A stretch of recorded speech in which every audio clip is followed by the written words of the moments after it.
You know, it's funny how the most beautiful dreams always seem to hide the darkest truths. Let's take Rapture, for example, a city built miles beneath the Atlantic Ocean, where there were no kings, no gods, and no governments, only man, and what any man could achieve when he was truly free.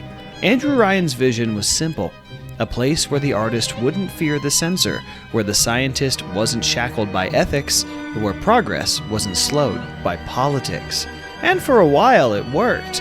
Rapture was dazzling, all shimmering glass tunnels and gold trim, with jazz in the air and the hum of machines in the walls. It was a utopia, at least for those who could afford to live in it. But like every paradise, it was built on something dangerous, something that would eventually tear it apart.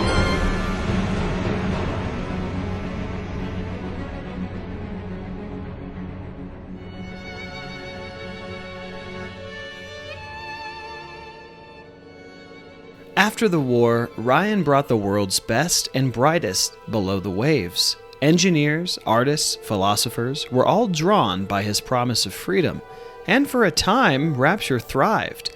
Factories produced wonders, art filled the streets, and science pushed forward faster than ever before. But all that progress, all that brilliance, was waiting for a spark. And that spark came from a woman named Dr. Bridget Tenenbaum.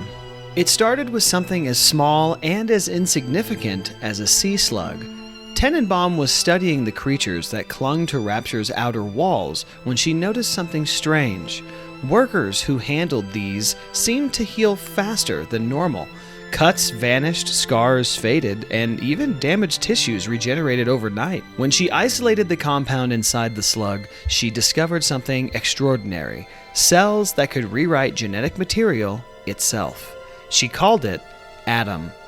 With Adam, you could reshape the human body like clay. You could mend wounds, grow stronger, or even alter what it meant to be human. Andrew Ryan called it the greatest discovery in human history.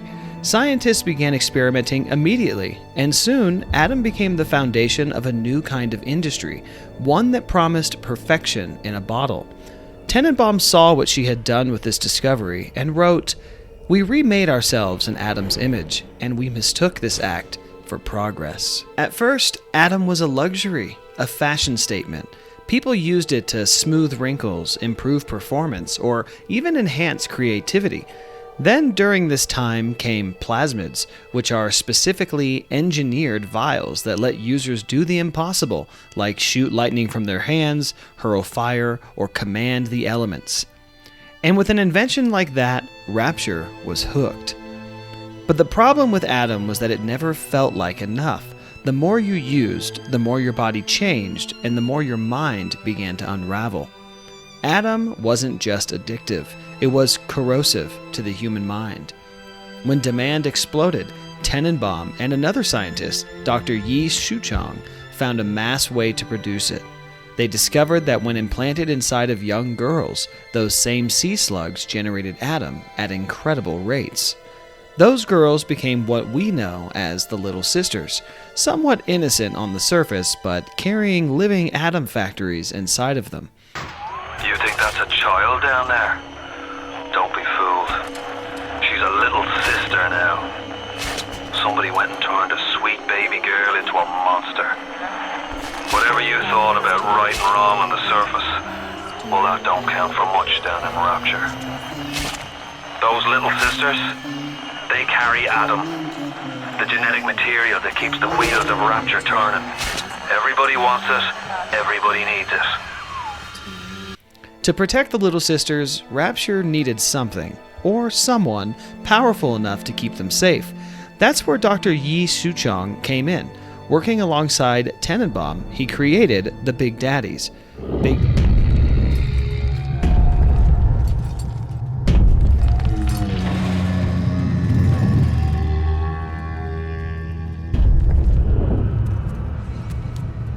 Look, Mr. Bubbles, it's an angel. I can see light coming from his belly. Wait a minute, he's still breathing. It's all right. I know he'll be an angel soon.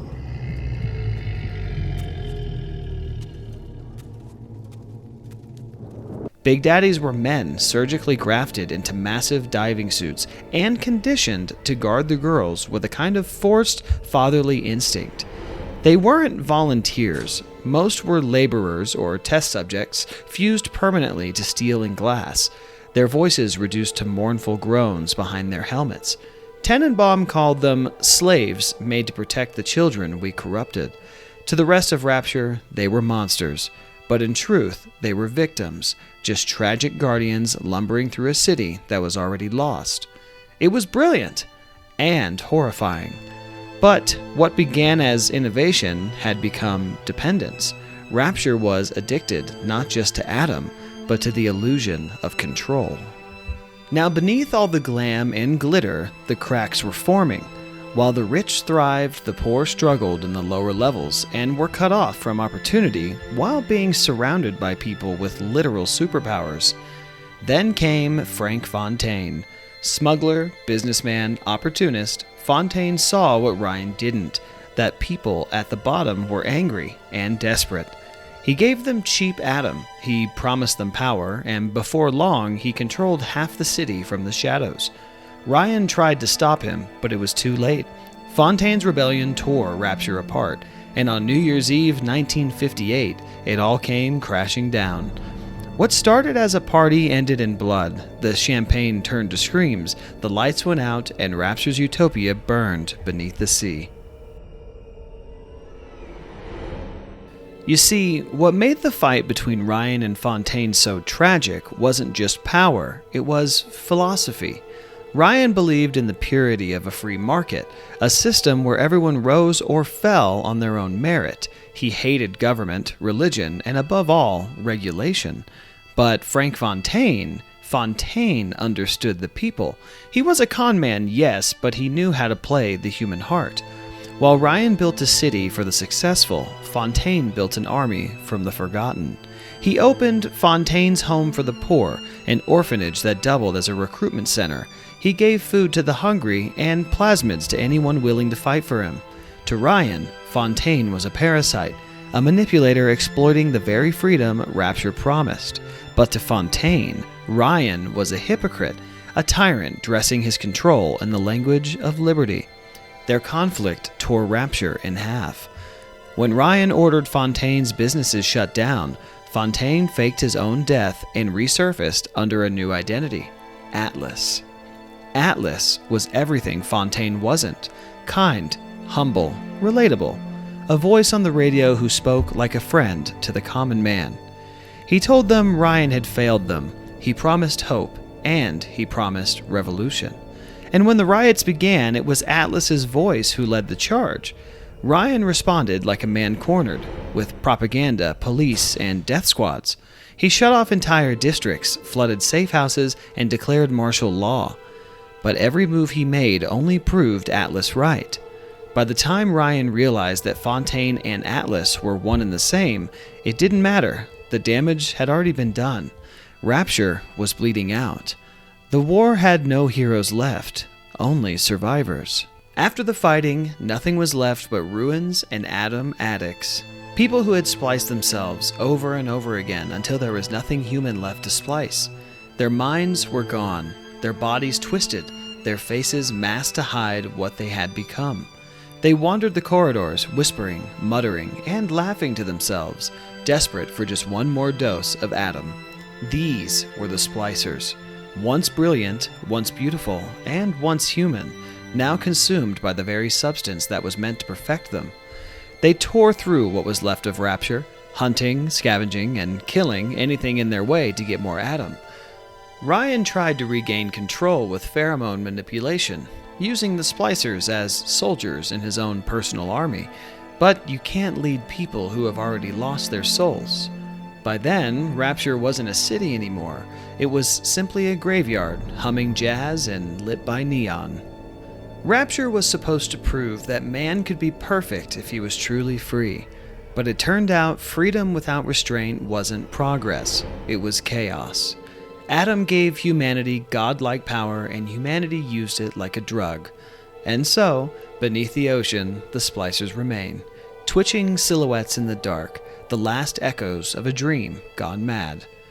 They're what's left when ambition outruns morality, and when perfection becomes an addiction. Somewhere above, the world keeps turning, blissfully unaware that miles below, the ruins of Rapture still breathe, and if you listen closely, you can almost hear them whispering through the flooded halls. Just one more splice. Just one more dose of Adam.